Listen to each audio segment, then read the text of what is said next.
Ladies and gentlemen, welcome back to the Monday Mashup here on WVCW 102.9 FM and WVCW.org. I'm joined today by the man, the myth, the legend himself, the one and only KJ Sawka of both Pendulum and Destroy. KJ, what's up? Show? How you doing, brother? Thank you. It's an honor and a privilege. We're huge fans of yours at the show. We play, dude, I don't even want to talk about how much we've played some of your stuff. And actually, we've used your 2016 performance at Ultra as kind of the measurement of what an Ultra performance, and especially an Ultra closing performance, should be. And we've talked to so many people like, oh, well, this was cool, but that was incredible. But let's talk about, some of your early stuff. You've been playing the drums for how long? Almost 30 years. Almost 30 years. That's like my entire life that you've been just playing the drums. And you got your first drum kit, I believe you were like 11 years old? 10 years old. 10 years old. I stand corrected, guys. It's crazy. And you've been in different bands and different projects. Tell us a little bit about what you do and what makes you you.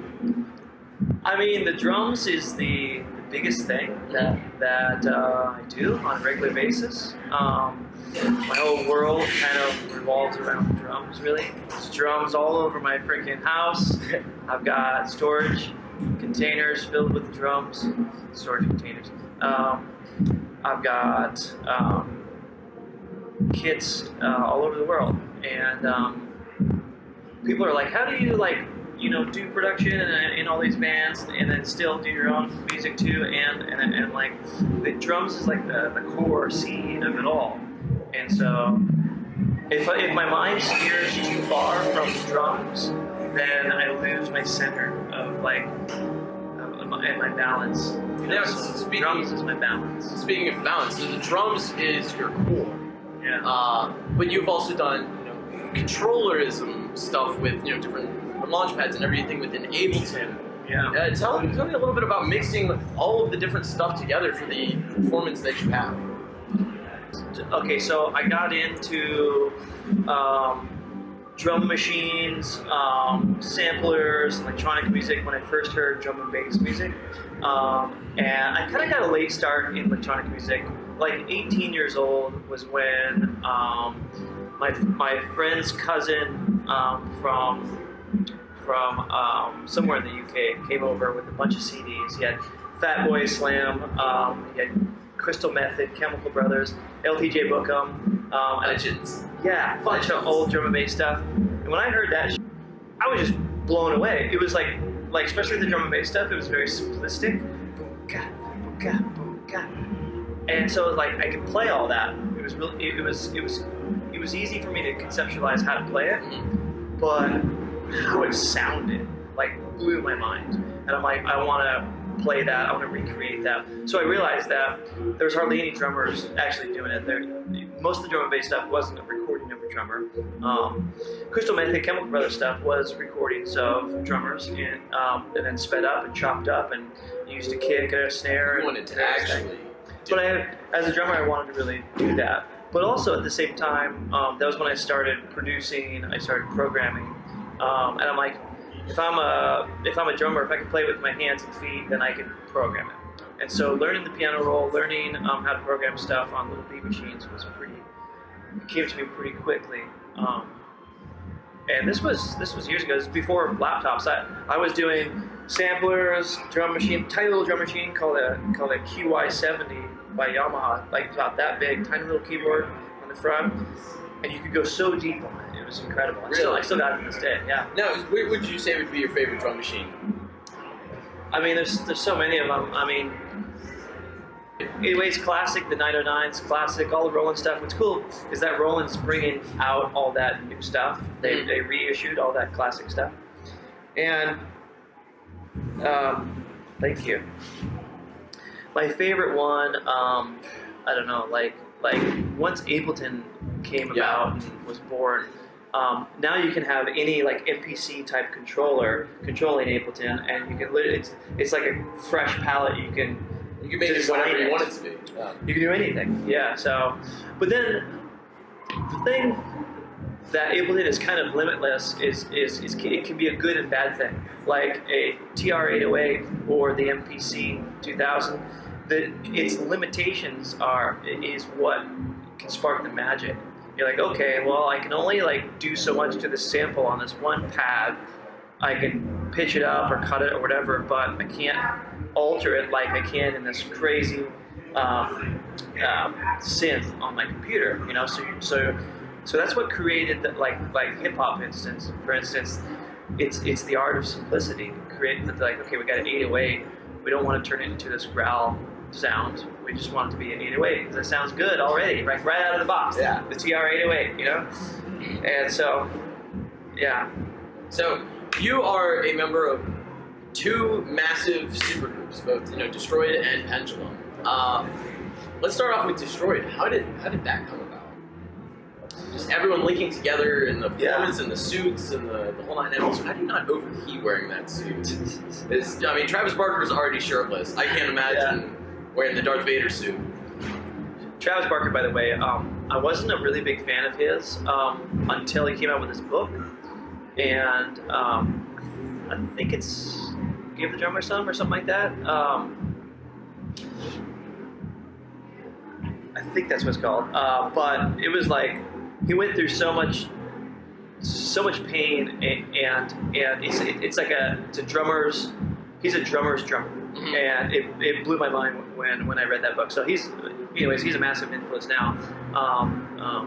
But so yeah, the Destroyed suit gets extremely hot. I can't imagine. I actually enjoy it though, because like sitting at the cockpit of the centerpiece of the band situation and kind of leading the band, being the engine, we sweat like crazy. Yeah, I'm sure. And my throne gets soaked, like even my socks. The first thing that starts sweating is my feet, actually, inside my shoes. Yeah. I don't know why. It's weird. And I don't mind it. It just happens. So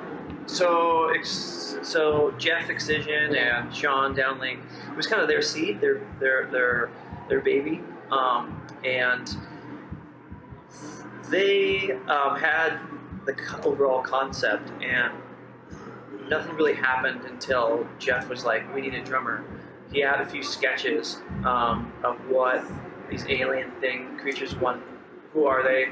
They started, before the drum set, it was like, maybe have a DJ in the middle or some sort of button pusher in the middle, and then we could have these guitar things. And then so when I talked to him, he told me his vision. I'm like, well, I can make this happen. It's pretty simple. You guys with guitars, me in the middle with drums. I can program the whole thing. I could make the entire show. And he's like, done. Cool. Yeah. And so that's how we started. It was just like that. He needed that. I was the missing link that made Destroyed a possibility.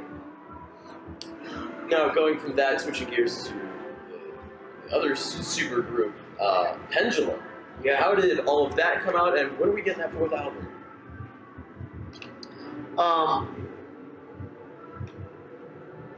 So with Pendulum, I took over the drum position of previous drummer, and so everything's kind of set up when I started. But it was like Pendulum 1.0 with the previous drummer. Then when I stepped in, it was Pendulum 2.0, and we kind of recalibrated everything, fixed a bunch of stuff in the drum line. I more or less adapted to it. I brought in my own kit, and they were already working with some D-drum triggers and various, like a brain and stuff connected to the laptops.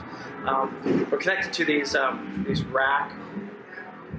We had 16 rack computers. They're actual, like in racks. Yeah, like the 19-inch 42U rack mount, like server racks. Like server racks. And the idea was that they weren't supposed to crash, and if they did crash, they would boot right up really fast, which was true. They would crash all the time, and they would boot up in about 3 or 4 seconds. Then we get samples online again. But it was insane. It was now mid-show. What do you even? Yeah, mid-show. Well, so mid-song, what do you do? We had so many because we had a backup for everyone. So we had a drum one with a backup. So 2 drum ones, 2 guitar ones, 2 bass ones, 2 synth ones. That's 8 right there. And 2 vocal ones. So we had about 10. Just computers, let alone the laptops. And then 2 laptops. And it's a full redundant system. So So there's a rack of gear with a laptop running the show on the front or on the top, and then a full redundancy. And all of this was custom done for the project. Yeah, Rob designed everything. It took him like a year to design Pendulum Live. And then when I joined, technology just like got better and better and better and better and better. So now we're like Pendulum 3.0 or maybe even 4.0, and it's really dialed. We just have 2 computers. Actually, we have more than that. We have the little Mac Minis. We have a bunch of Mac Minis actually, but nowhere near what we have. We don't have those rack things. Those are called receptors. Okay. And they were state-of-the-art things. Yeah. You know, like you could put VST plugins on them. Everything you guys were doing and are doing is really cutting-edge technology. Yeah. To the definition. It still is. There's not a whole lot of bands out there who are playing live massive serum patches, stacked patches. Like Rob will play like literally like 10 patches all at the same time, and it'll break any computer out there. So we kind of worked our way around it. So that's kind of what I learned in Pendulum. I applied all those techniques to Destroyed.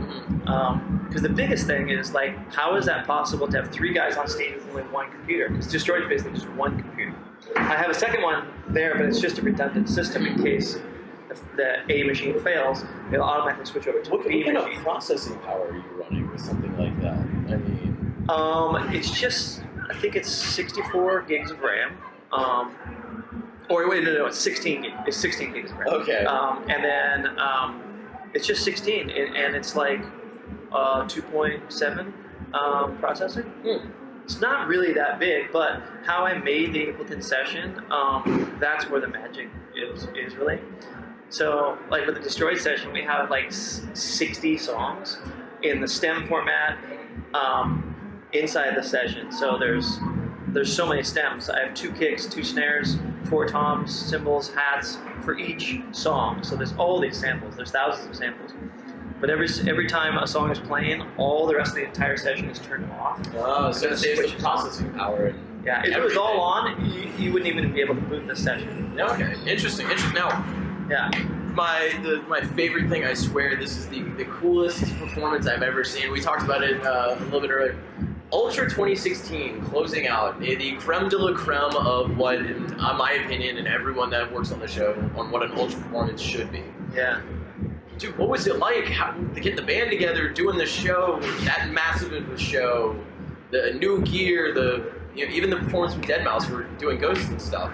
Yeah. How was that? Like, what was that like? It was wild, man. It was really nice to meet him. He's a really nice guy. You might be the first person that's ever said that. I mean, he's really shy, you know? Yeah. Him and Rob aren't too different. They're really in the box. They're really gear-oriented, music-oriented, just constantly thinking about what they're going to bring to the table, what they're going to play, what they're not going to play, how it sounds out front, like how the visuals are, like everything. You know, like Zed is very similar too. Constantly thinking about the entire show in a very minute way. It's like everything. And so if you get on that level with them, then it's good. Sometimes, you know, it's especially for stars that big, it's pretty easy to be really overwhelmed. And a lot of times, people find themselves in a situation where they don't realize that they're overwhelming someone, but they are.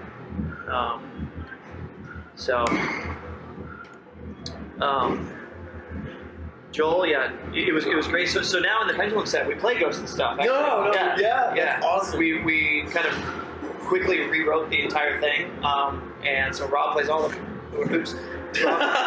Rob plays all the parts and things, and The parts and stuff? all the parts and stuff. Yeah. Sorry, that's too easy. Yeah, that performance. And now, with Begin Again being the last song that you guys did, is that like a hint at something, or is it just, it worked out that way? I mean, it doesn't Begin Again sound so Pendulum? It does. It sounds very, It's got very Rob's Pendulum. vocals on it. It's not far from the island, you know, and it's melodic. And that's what kind of Pendulum is in a nutshell. You know, it's they're like, oh, are you guys gonna make more drum and bass? You're gonna make house music, you know, whatever, and dubstep, or Like that's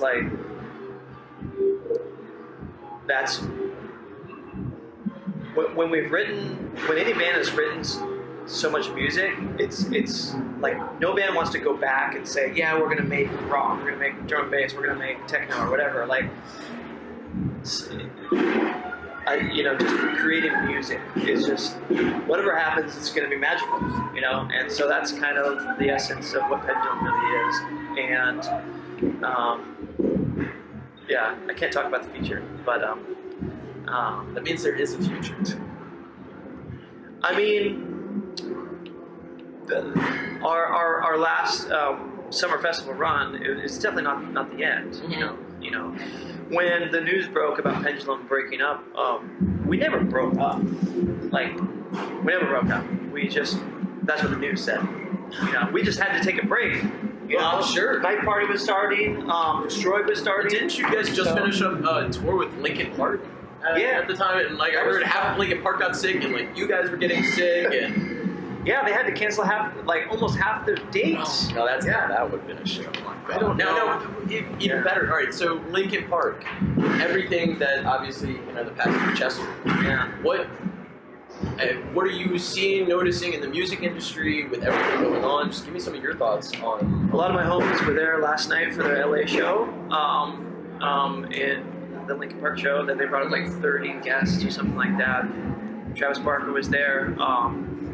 My friend Frank Zumo from Sum 41 was there. Also in Blood Drums. Yes. Yeah, man. You know it. I do. One of my old roommates was a lighting designer for Blood Drums. Cool. And I was like, dude, you ran lights for KJ? And he was like, no, I got the guy from Sum 41. I was like, still cool. Well, Frank and Bobby and Adam started Blood Drums, so I'm like the newest member to Blood Drums. So Blood Drums is the four of us. Mm-hmm. And they do their street drum corps thing, which is kind of like Blood Drums. And they'll have kids from all different cities playing their sets. So it's a really cool thing. It's kind of like Stomp in a way, where you recruit drummers that can play the parts, and they dress up in war paint and they play the tunes that I wrote. Yeah, it's so cool. I mean, it's so funny you mentioned him. I kind of fit into the producer role in that band more so than the drummer role. Mm-hmm. Which is kind of cool, which I really enjoy because I really like being in that producer role as well. Because I'm mostly in the drummer role. Yeah. So being in the producer role is fun. And then with Destroyed, I'm in the drummer role, obviously, but also the tech world too, because I just designed the whole thing. I like to get in there and into the nuts and bolts. And Rob does too. Rob, he's way deep into the nuts and bolts of every single thing. I can only imagine. He loves it. Yeah, no, actually. He loves the process. I can only imagine, just gear on gear on gear, just everywhere. But KJ, man, I can't begin to thank you enough. It's been an honor and a privilege. I mean, we could talk shop all day. Yeah. Could you do a station identification for us? Yes. To be like, hey, this is KJ Sawka, Pendulum and Destroyed, and you're listening to the Monday Mashup. Hey, this is KJ Sawka from Pendulum and Destroyed, and you're listening to the Monday Mashup. Yes! Brother, thank you so much. Thank you, man.